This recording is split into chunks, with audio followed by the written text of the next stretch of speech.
যদি হাত থেকে অ্যাক্সিডেন্টালি পড়ে যায় তারপরে ওটা কিছুই হবে না, কাদার মধ্যে ঢুকিয়ে দিচ্ছে। এই হচ্ছে কাদার অবস্থা, কাদা পড়ে যাওয়া এরকম পানির মধ্যে চুবাতে পারবেন। পানির মধ্যে রেখে ভিডিও এবং ছবি। Realme C75X এই ফোনটাতে থাকছে IP68 এবং 9 এর ওয়াটার এন্ড ডাস্ট রেজিস্ট্যান্ট, যার কারণে চাইলে এই ফোনটাকে আপনি এরকম পানির মধ্যে চুবাতে পারবেন, পানির মধ্যে রেখে ভিডিও এবং ছবি তুলতে পারবেন।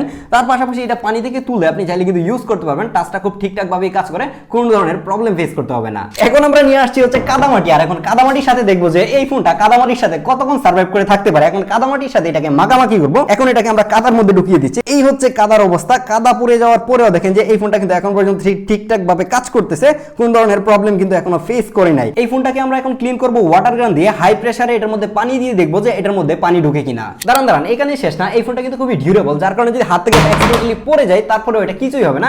এই যে দেখেন যে স্ক্রিনটা কিন্তু এখনো ঠিকঠাক রয়েছে এবং ব্যাক সাইডেও কিন্তু এটা ভাঙে নাই। এই ফোনটাতে ডিসপ্লে হিসেবে থাকছে 6.7 ইঞ্চির একটা IPS ডিসপ্লে, যেখানে থাকছে 120 হার্টজের হায়ার রিফ্রেশ রেট, যার কারণে ডিসপ্লেটা খুবই স্মুথ ছিল। তাছাড়াও থাকছে 5600 mAh এর বিশাল বড় একটা ব্যাটারি, যার কারণে লম্বা সময় ধরে ব্যাটারি ব্যাকআপ পাবেন। এবং এর বক্সের মধ্যেই কিন্তু 45 ওয়াটের একটা ফাস্ট চার্জার দেওয়া হয়েছে।